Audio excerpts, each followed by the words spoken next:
Hey everybody, this is Risk Shadow Forces Game 1. I'm not going to actually show you the game, a playthrough of the game. I'm showing you how Game 1 sets up, which also will have maybe some spoilers, but these will be different each turn because they can be randomly placed. I just decided to do it this way. Each faction, you as an individual get to pick a warlord, which has warlord cards, and each warlord you get to write warlord's alias on. I'm not doing that because I'm playing all of them, but you also get to write player's name there for each warlord.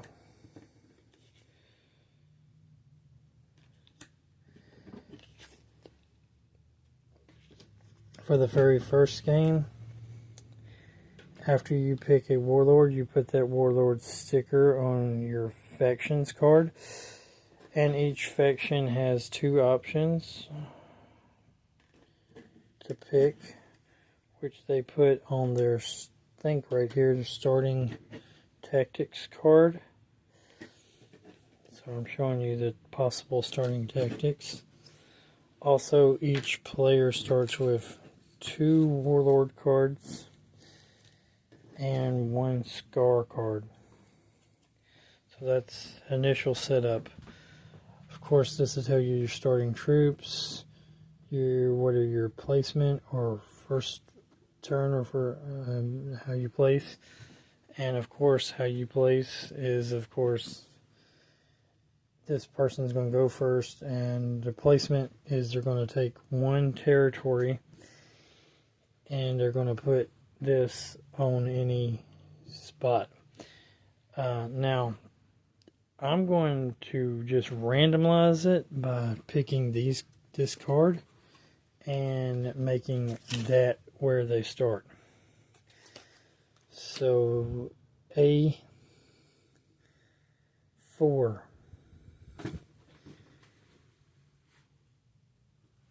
So, for the white faction, A4 will be their starting spot. For the yellow faction,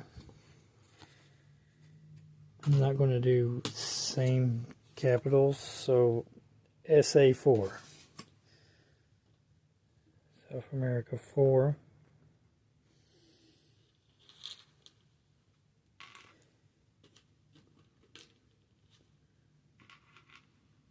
Of course,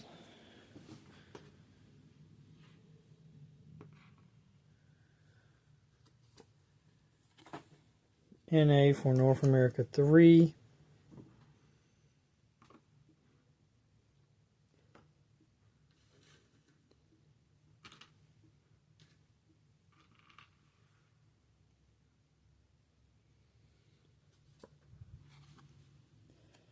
Already did a North America one, so OC for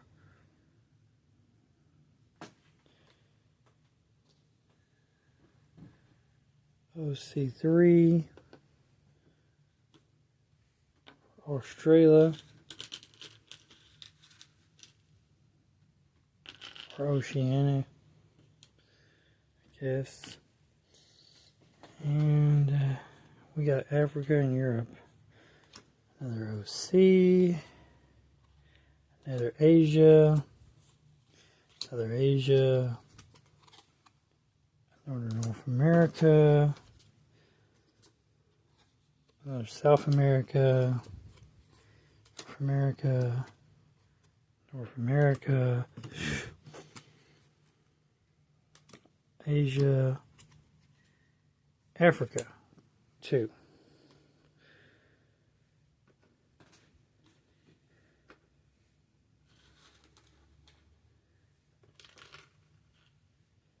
Now also, you put devastation markers on here, so I'm going to take one from the bottom, and it's North America 6. So North America 6 I will put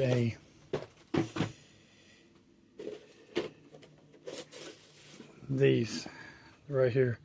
I will put those on North America 6, and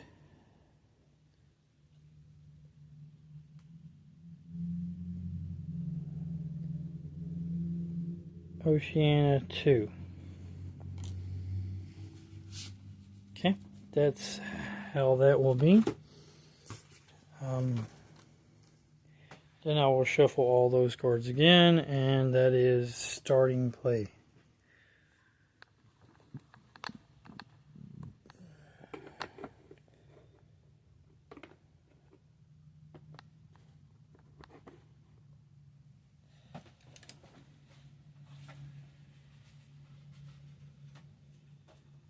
Oceania 2.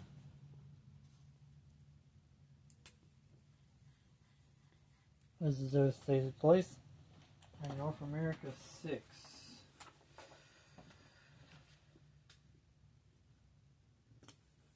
Once devastated, these remain devastated for the entire game. So that is initial setup. Game 1, of course. Game 1 says, now I'm going to shuffle the Warfare deck again. I'm going to shuffle these cards right here. I'm going to shuffle them back into the Warfare deck.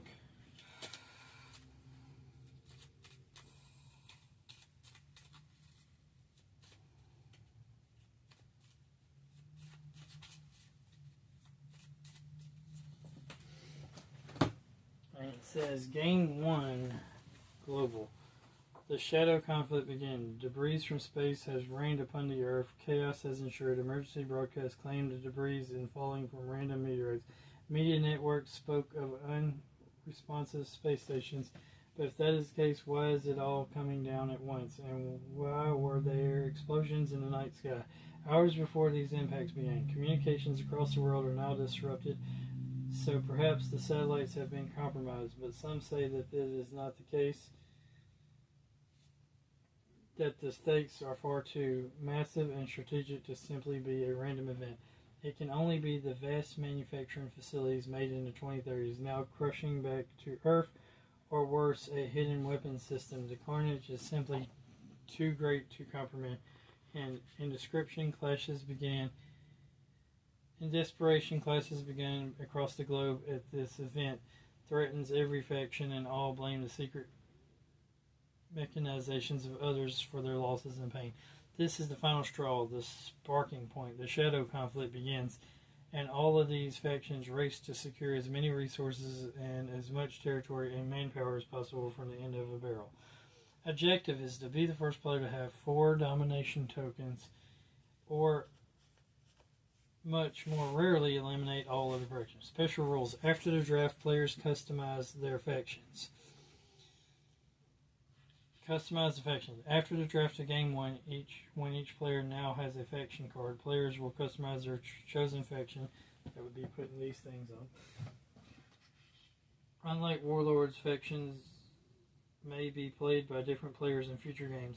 Start by naming your faction. There are no guidelines to naming your faction. Name it anything you want. See the description of the factions on page 5 for inspiration if necessary. Now select the starting tactics. Each faction has 2 possible starting tactics shown on the starting factions card that matches your faction's color. Choose a tactic and remove its sticker from the card. Apply the sticker to the green space on the faction card.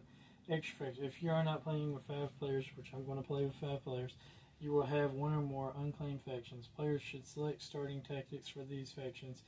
There's no right or wrong way to choose starting tactics for the extra faction. You can think it through or do it randomly. One person can do it, or you can be a group decision. You will also need to name the extra factions. One person can do this, or you can do it as a group. Once each faction has a starting tactic, trash and eliminate starting sticker cards. That's right, rip them up, throw them away in the trash. When the game ends, give out the rewards detailed in the global game on page 15. So, that's the game.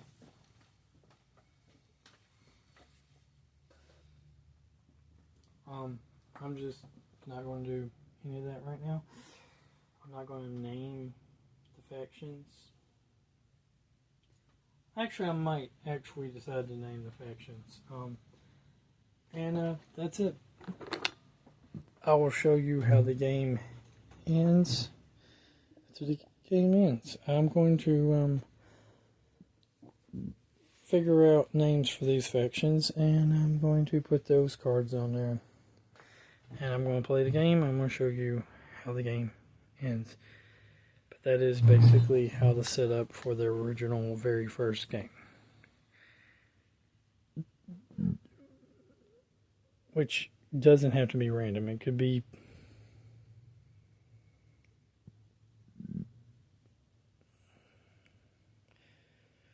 it really wouldn't be random if you were playing.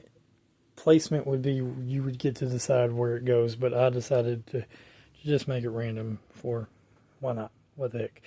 Anyway, remember, God is good all the time. All the time, God is good. Keep on gaming. Like, comment, subscribe, share. Jesus loves you, Jesus God, Jesus Lord, Jesus King. Jesus is ruler of everything, and have a great, wonderful day. I will show you at the end of game who won the game and how that works. Later.